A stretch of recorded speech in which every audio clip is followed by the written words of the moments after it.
Hello, everyone. Blue Star Saber here once again to do another Bad Batch episode review, and this time on time after a few weeks of being a bit absent from that. But anyway, I'm just going to get into it because I got places to be, so I'm going to try and make this quick. So, you have the Bad Batch. Let's see, Omega and Wrecker, with Wrecker teaching Omega how to disarm a detonator and fooling her to think that one's about to go off and it's actually a smoke bomb. He's not that, because he's not that irresponsible, but yeah. Anyway, Echo comes to collect him, and they notice Scrapper guildmates, and they're in pursuit. And they end up chasing them and knocking them out. Though granted, with Wrecker, grabbing onto one of their transports, with a funny joke from Tech about how that's not reassuring with Wrecker in pursuit.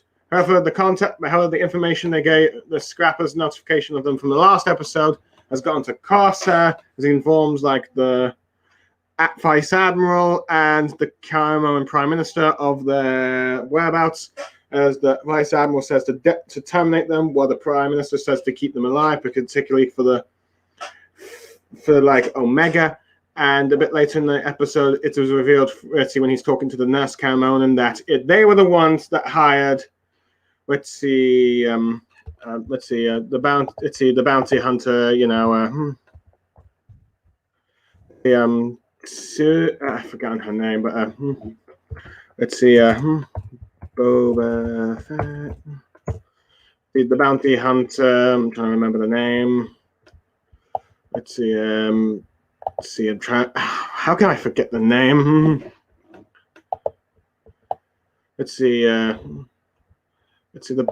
Fennec Shand. The assassin and all that stuff. He was the one that was behind. They were the ones that ordered her to bring Omega in alive. And they decided to do another bounty hunter. We'll get to that moment. Anyway, let's see. While Echo says they need to leave and all that stuff, Hunter still wants to try and scrap the ship for explosive weaponry and some data information for credits, so they can then pay back their debt to Sid. However, Echo wants them to go and be as soldiers like they used to, and follow up with Rex with and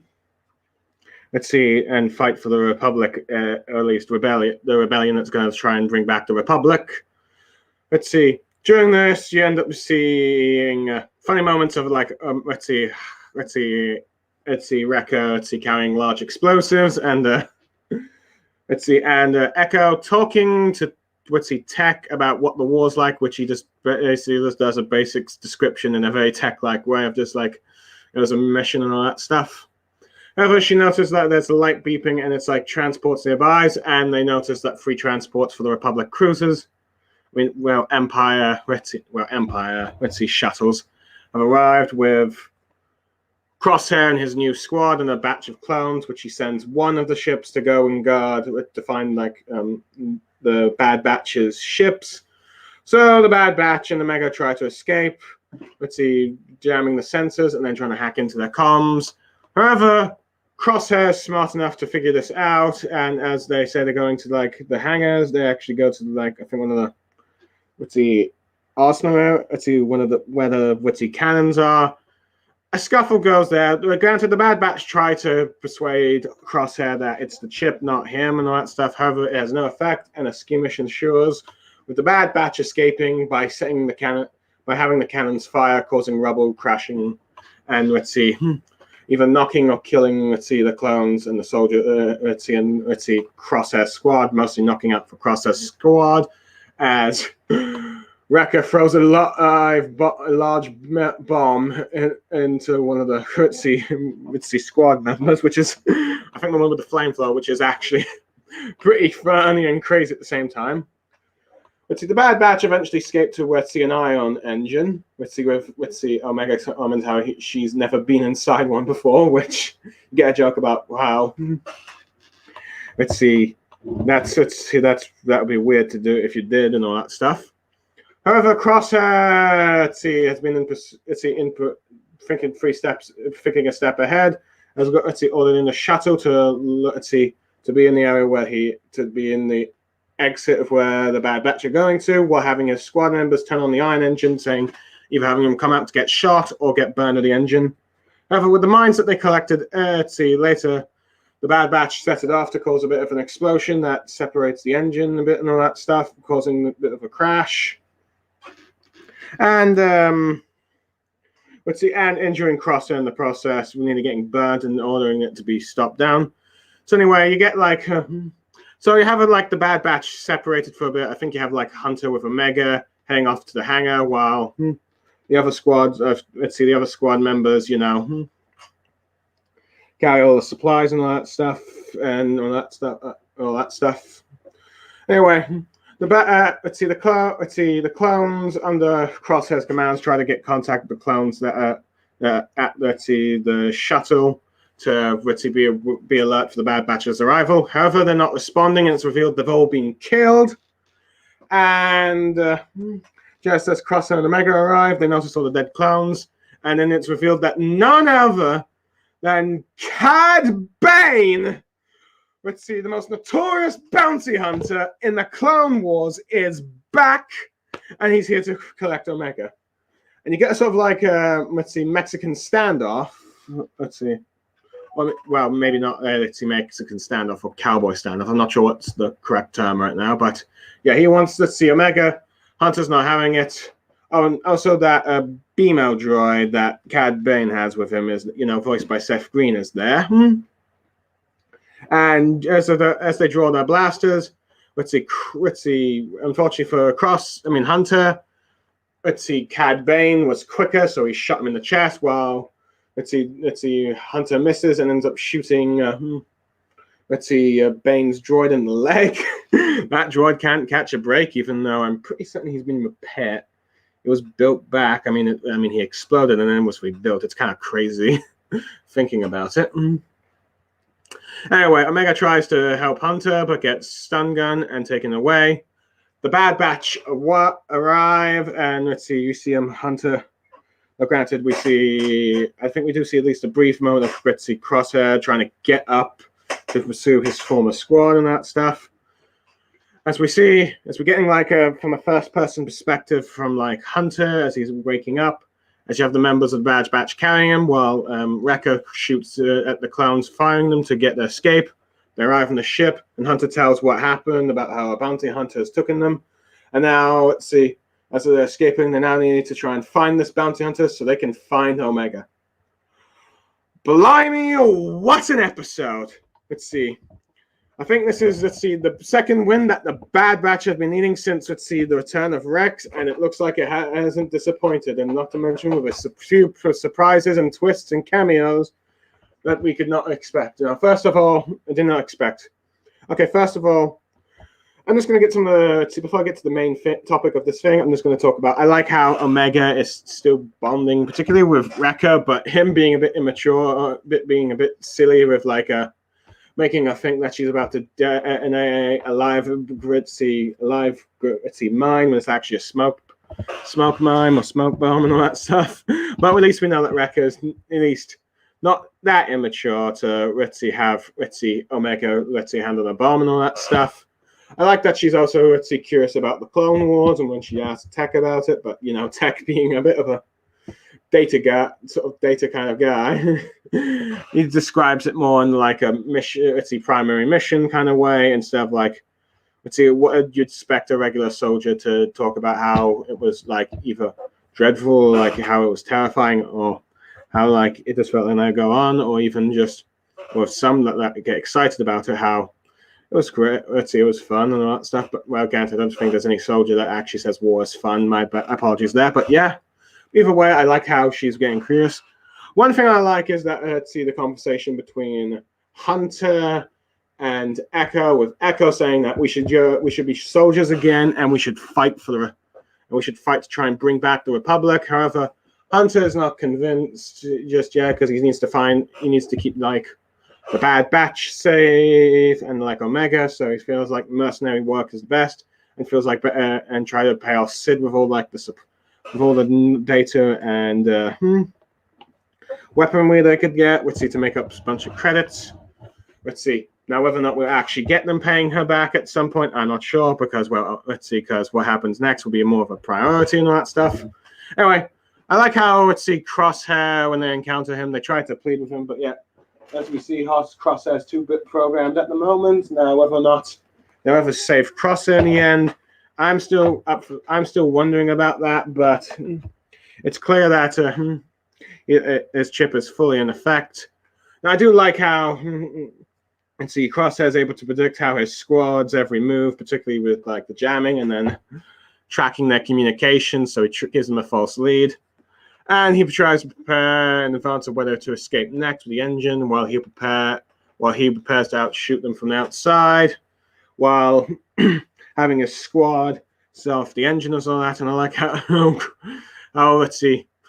explosives have been the Bad Batch's ways of escaping each time, with like the cannon, and then with this, Plan 7 or something, I believe Wrecker says, where they blow up around the engine and all that stuff.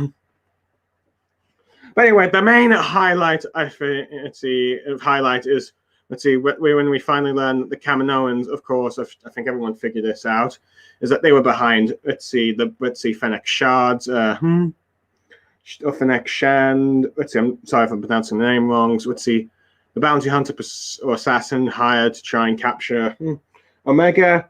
But this time, they bring back none other than Cad Bane, the most infamous bounty hunter of the Clone Wars. I'm repeating myself now. I apologize, but yeah.